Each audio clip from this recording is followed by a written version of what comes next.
या अपघाताच्या शेवटच्या क्षणी नेमकं काय घडलं पाहूयात। सकाळी 8:18 बारामती विमानतळापासून 30 नॉटिकल मैलावर असताना एटीसीशी संपर्क झाला। एटीसी कडून त्यांना व्हीएमसी कंडिशन म्हणजेच दृश्य हवामान परिस्थितीनुसार लँड करण्याचा सल्ला देण्यात आला। त्यानंतर पायलटनं एटीसीला वाऱ्याचा वेग आणि दृश्यमानतेबद्दल विचारलं।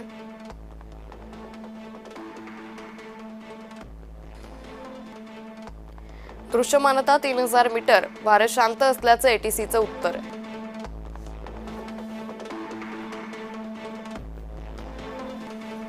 त्यानंतर आपण लँडिंगसाठी तयार आहोत, मात्र रनवे दिसत नसल्याचं पायलटनं सांगितलं।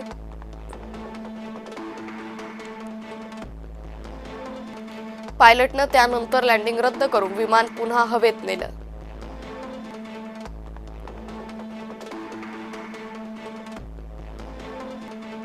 विमानानं विमानतळाजवळ एक घिरटी मारली।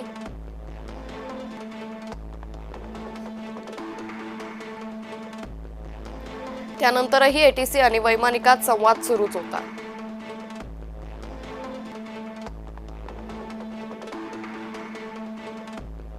विमान घिरटी मारून पुन्हा आल्यानंतरही रनवे दिसत नाही असं पायलटनं पुन्हा सांगितलं।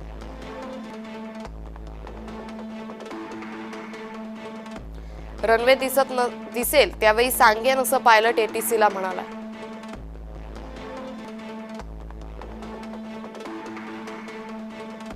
काही सेकंदानंतर पायलटनं रनवे दिसत असल्याचं सांगितलं।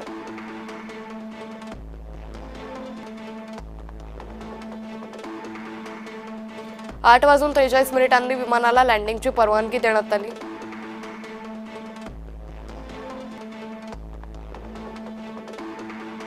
परवानगी दिल्यावर ते शब्द पायलट पुन्हा बोलतो तसं झालं नाही।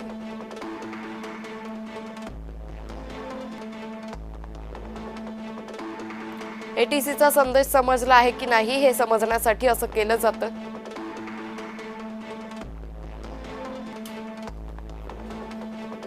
मात्र अजितदादांच्या पायलटने एटीसीला कोणताही प्रतिसाद दिला नाही।